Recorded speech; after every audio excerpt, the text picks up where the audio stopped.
Kuya, sundan mo yan. Sige po, ma'am. Sinasabi ko na nga ba may tinatago ka sa akin. Ayan, kuya. Huminto ka dito. Magloloko ka na nga lang sa matanda pa. Hoy, bayad mo! Humanda ka talaga sa akin.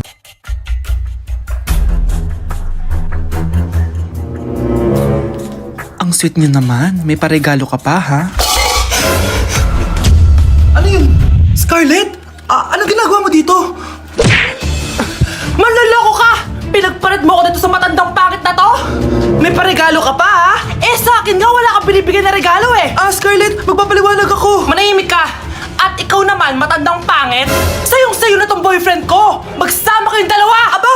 Walang respeto tong girlfriend mo, Ano pinagsasabi mo, Scarlett? Nanay ko to! Excuse mo lang yan!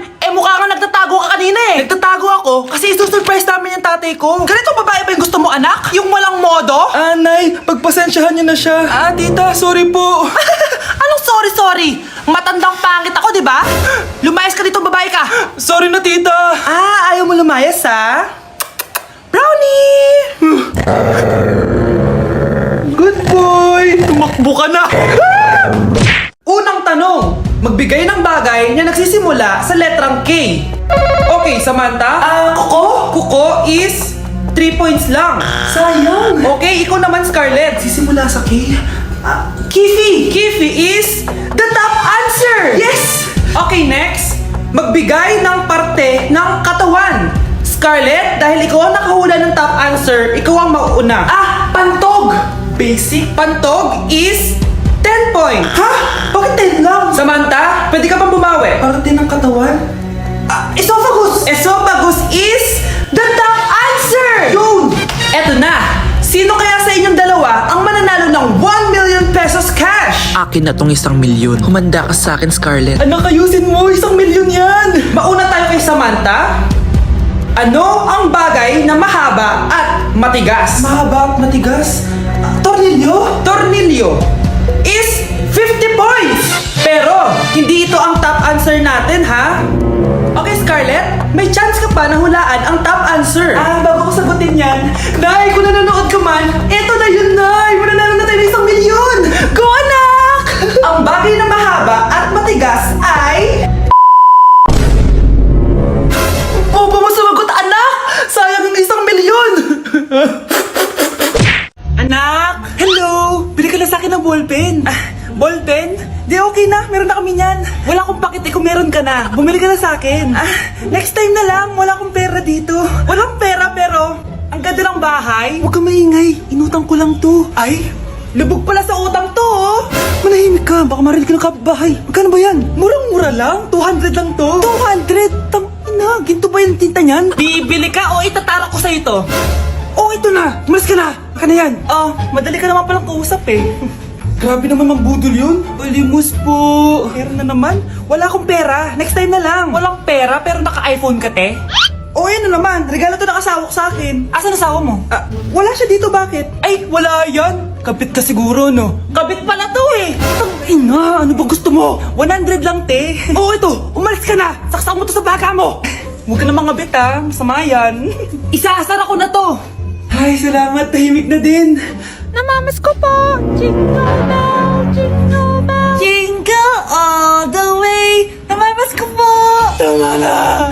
Ang ina! Pagod na ako! Umalis na kayo dito!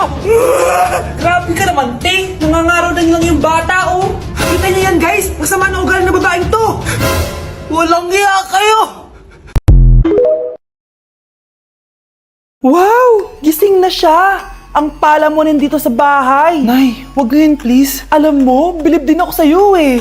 Wala na nga tayong makain, nagpabuntis ka pa. Buti pa yung anak ni Rosa, pag-aaral ay natupag. Nakakawalang gana. Yan, umalis ka. Diyan ka magaling.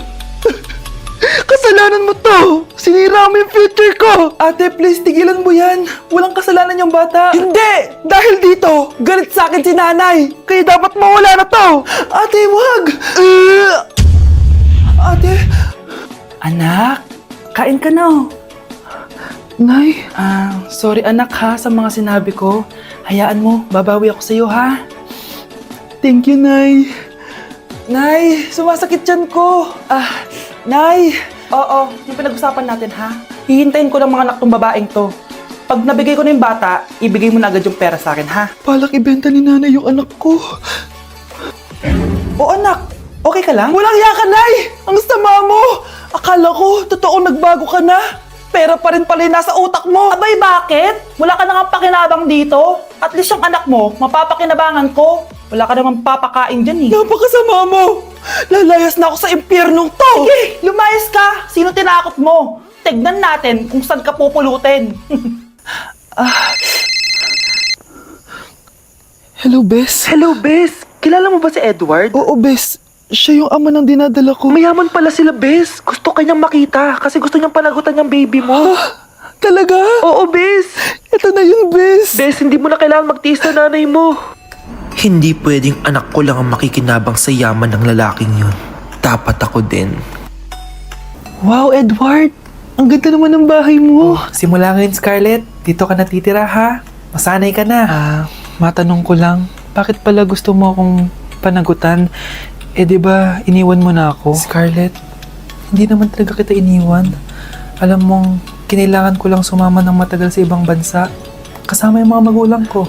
Ang importante, nandito na ako, Scarlett. Bubuo na tayo ng pamilya. Ang sarap naman pakinggan nun. Oh, Scarlett, bakit? Ang sakit ng tiyan ko. Ha? Teka lang, tatawag ako ng nurse, ha? Diyan ka lang. Edward. Buti na lang dumating ka, tita. Ako, Edward, salamat sa pera, ha? Makakasiguro kang kay Scarlett Lato mapupunta. Bakit nandito yung babaeng yan, ha? Paalisin niyo yan! Ha? Anong nangyayari? Scarlett? Anak, di mo ba kilala? Nanay mo ko. Hayaan mo, baka dala lang ng pagbubuntis na. Tawag lang po ako ng nurse, ha? Scarlett, dyan ka lang, ha? Edward, wag mo ko iwan, please! Wag mo ko iwan dito sa babaeng to! Akala mo ba makakatakas ka sa akin? Binigyan ako ng malaking pera ni Edward, oh. Nakuha ko na yung gusto ko. Ngayon, pwede ka na mawala. Nay, wag po, please. Scarlett, pigilan niyo babaeng yan! Brianna? Tita, anong ginagawa niyo kay Scarlett, ha? Wala. Ina-adjust ko lang yung unan niya. Napakasama mo, tita. Sariling anak mo, papatayin mo. May ipapakulong ako dito. Ano? Kulong! Edward, nakatakas siya. Scarlett, hayaan mo na siya. Hindi ka na niya pwedeng saktan, ha? Paano yung pera? Buti na nakatakas ako. At least may cheque naman ako. Nasaan na yun? Nasaan na yung cheque? Ito, oh, naiwan niya. Thank you, Edward. Masaya ako para sa inyo, ate. Scarlett, Brianna, hanggat nandito ako, poprotektahan ko kayong dalawa. Hindi na kailangan magsuot ng face mask. Hindi na kailangan magsuot ng mask? Talaga, Nay? Hay, salamat wala ng mask. Ibalik mo yan, ibalik mo yan. Ang baho ng hininga mo. Grabe naman kayo, Nay. Grabe, kailan pa last toothbrush mo? Last toothbrush? Bago pa mag-pandemic. Bago mag-pandemic? Nakikita mo to? Libre lang gumamit dito. Toothbrush din, be. A few moments later. Oh, saan ka pupunta? Anay, makikipag-date lang ako sa jowa ko. Makikipag-date? Hindi na kailangan ng mask, tanggalin mo na yan. Pwede nang tanggalin yung face mask. Sarap sa feeling. May sakit ka ba, anak? Baka ma-turn off sa'yo yung kadate mo. Hi, babe. Excited na ako kasi first time natin mag-date. Excited na rin ako, babe. Pero tanggalin mo na yung mask mo. Hi, babe. Uwi na ako. Biglang sumakit yung tiyan ko. Oh, nandito pala yung anak mong pangit kapag tinanggal ang mask. Anong sabi mo? Anak, alisin mo nga yung mask mo. Ya no soy envidia, tu pico tuto. Pero tengo todo lo que tiene delito. Que me pongan en. Ikaw nga, alisin mo yung mask mo. Tang-inang mukha yan. Balis ka na nga dito. Makapanglaat, kala mong ganda eh, no? Anak, malapit na akong mga anak. Magkakaroon ako ng kapatid, Nay. Oo, anak, magiging kuya ka na. Nakaka-excite naman, Nay.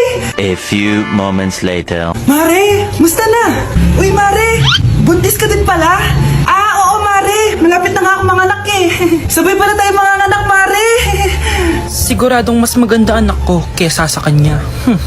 Di ka sure, mas maganda anak ko. Magmamana ba naman sa akin? Sakit na dyan ko. Mga anak ka na? Darling, tulungan mo ako. Anong nangyayari, darling? Mga anak na ako, darling. Mga anak ka na? O sige, higa ka muna doon. Sakit na dyan ko. Mga anak na din ata ako.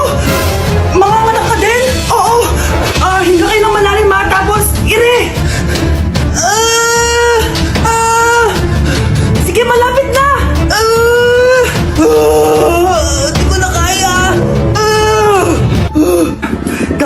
Eto na anak natin. Ang ganda ng anak ko. Ang ganda-ganda mo, anak. Ba't magkamukha anak namin? Ha? Ikaw ba tatay nun? Darling, I can explain. Mare. Walang hiya kayo. Darling! Mare! Magsama kayo. Hello po, mag-a-apply po akong katulong nyo. Katulong? Sige, pasok ka. Ano bang kaya mong gawin? Masipag po ako. Marunong po ako magluto, maglinis, maglaba at mag-alaga ng bata. Sige, pwede ka na mag-umpisa. Few moments later. Yaya, magluto ko nga ng itlog. Di po ako marunong magluto ng itlog. Hotdog na lang. Hindi rin po. Tiyo, di din po. Ako na nga lang? Eto, tawagin mo ng mga anak ko. Kumain na kayo. Sige po. Hanap pa? Di ka na nga nagluto. Ang dami pang kinain. Sorry po, gutom lang po talaga ako. Pasya, alis muna ako Maglinis ka dyan. Pakainin mo mga anak ko Few moments later. Ba't ang kalat? Tapos yung mga plato di ba nahugasan? Nay, gutom na po ako, Nay. Tapos yung anak ko di pa kumakain. Anong ginawa mo? Naglalaro po. Ang bilis po ng wifi nyo. Tsaka po pala ma'am, yung sweldo ko 50,000 per week po 50k pa gusto mo Alam mo, harik ng demonyo sa satanas. Baka gusto mo mag-apply doon. For sure matatanggap ka. Alis na po ako. Alis na po ako. Layas! Anak, maghanda ka na. Pupunta tayo sa reunion sige po, Nay. Anak, ito suotin mo Ang baduy naman yan, Nay. Pang matanda. Anong pang matanda? Suotin mo yan. Suotin mo yan.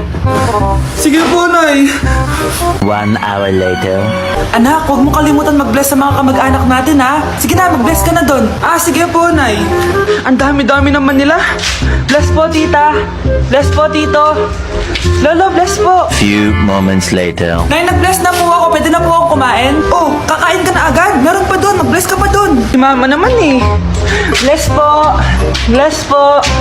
Bless po. Uy, parang tumataba ka Parang sumasama po ugali nyo Ma, pwede na po akong kumain. Kakain ka na agad. Meron pa doon. Mag-bless ka pa doon. Gutom na ako. Bless po. Bless po. Kakain na ako. Ma, kakain na ako Anong kakain? Tapos na yung reunion. Uuwi na tayo. Tara na.